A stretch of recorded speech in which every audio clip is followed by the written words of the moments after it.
अस्सलाम वालेकुम। Good morning student, कैसे हो? आई होप आप अच्छे होंगे। बच्चों, आज हम क्लास 1 हिंदी में लेसन 13 बंदर गया खेत में भाग का अभ्यास करते हैं।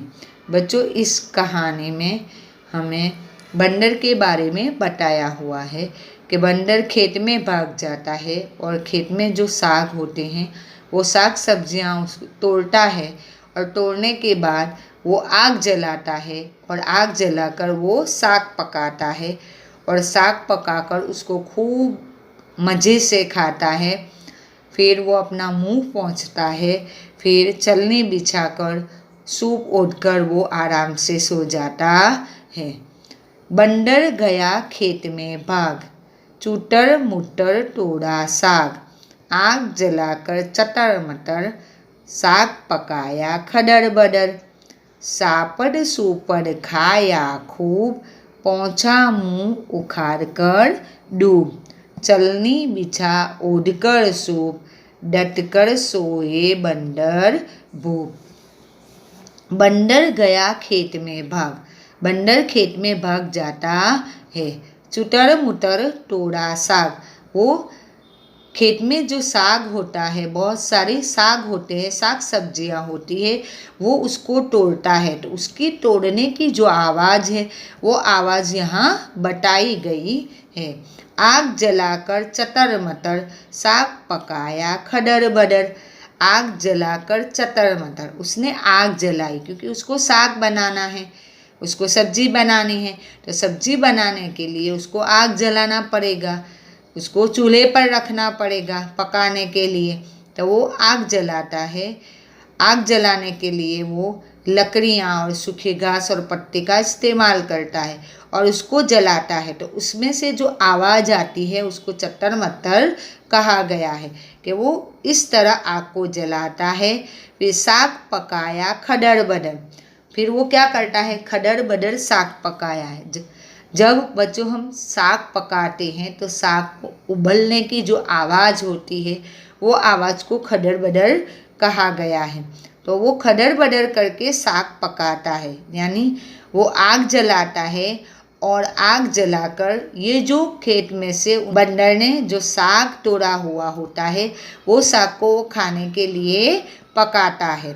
सापड़ सूपड़ खाया खूब, पहुँचा मुँह उखाड़ कर डूब, सापड़ सूपड़ खाया खूब, उसने सापड़ सुपड़ करके खूब खाया, यानी उसने जितना भी खाना बनाया था वो सारा खाना वो बहुत मज़े से खा जाता है। फिर उसके बाद खाने के बाद वो डूब उखाड़ कर, वो जो डूब होती है घास होती है, वो घास को उखाड़ कर घास से डूब से ही उसका मुंह पोंछता है।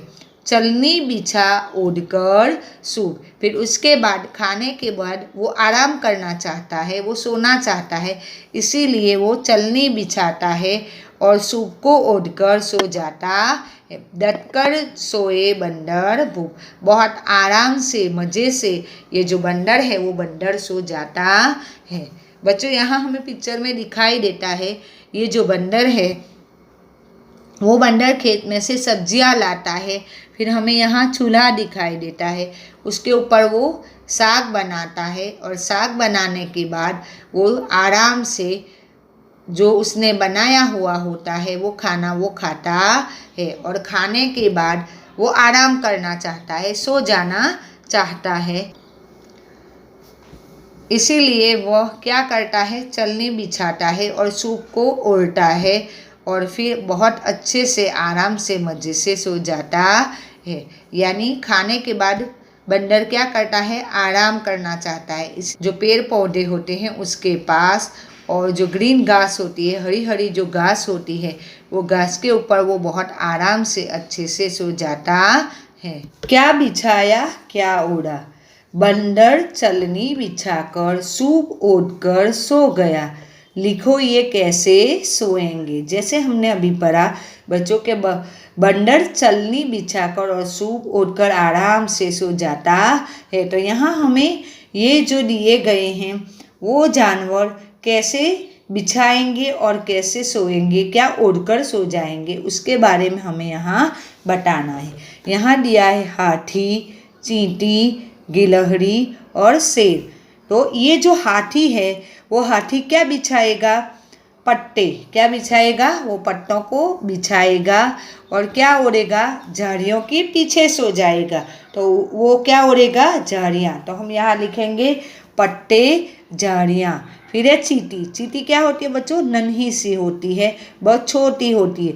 तो वो जो चींटी होती है वो क्या बिछाएगी? बालू। बालू यानी रेत। बालू यानी रेत होती है, जो मिट्टी रेत होता है ना, तो वो उसको बालू को बिछाएगी और तिनके को ओढ़ेगी। तो चींटी के सामने हम लिखेंगे बालू और तिनके। गिलहरी। गिलहरी जो है वो क्या बिछाएगी? वो घास बिछाएगी और पट्टों को ओढ़ेगी। तो गिलहरी के सामने हम लिखेंगे घास और पत्ते। फिर लास्ट में है शेर। शेर जंगल का राजा होता है। तो वो क्या करता है? जो जानवरों का शिकार करता है तो उनकी जो खाल होती है, जिसको हम चमड़ा कहते हैं, तो ये जो खाल होती है वो खाल को वो बिछाएगा और उसको ही वो ओढ़ेगा। यानी ये जो शेर है ये जानवरों के जो चमड़े होते हैं, जो खाल होती है, उसका इस्तेमाल करते हैं।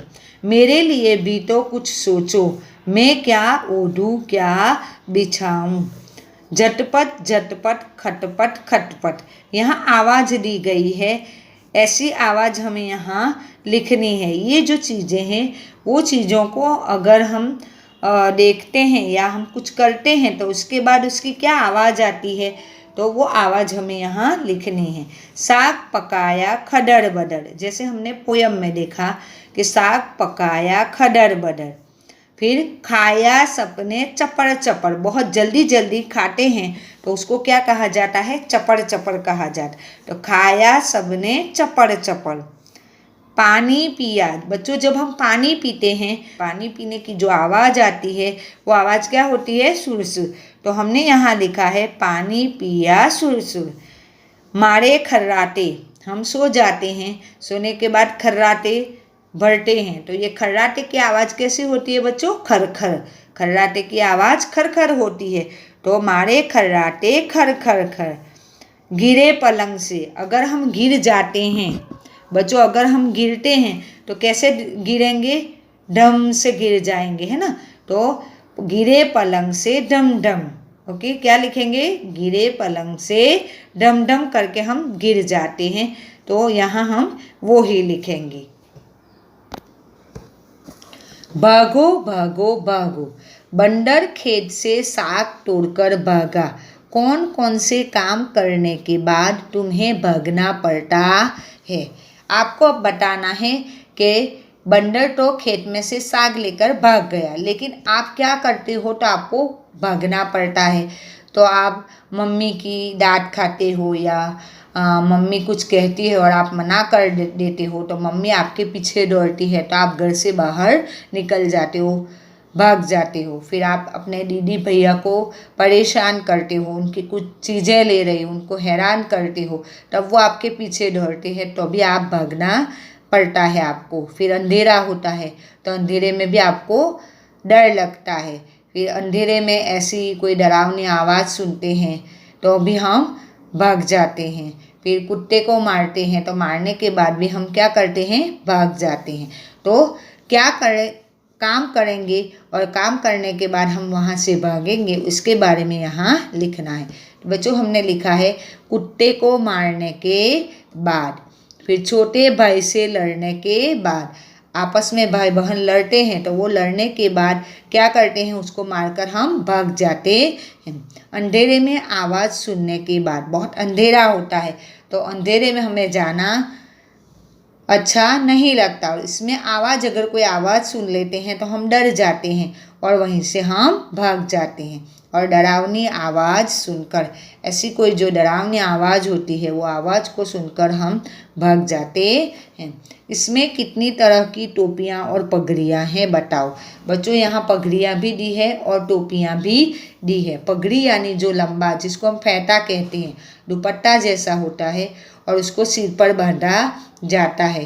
और टोपी ये जो आप पहनते हो, ये सारी क्या है? टोपियाँ हैं। ये टोपी है, ये जो दिखाई देती है वो टोपी है। बाकी ये जो जिसको हम फेटा कहते हैं, उसको पगड़ी कहा जाता है। क्या कहा जाता है बच्चों? पगड़ी कहा जाता है। और यहाँ ये सारी पगड़ियाँ हैं। तो टोपी और पगड़ियाँ में फ़र्क है। तो बच्चों यहाँ हमारा ये लेसन ओवर होता है। आई होप आपको बहुत अच्छे से समझ में आ गया होगा। ऑलरेडी हमने ये लाइव क्लासेस में पढ़ा ही हुआ है। बच्चों अपनी सेहत का ध्यान रखना। थैंक यू, धन्यवाद।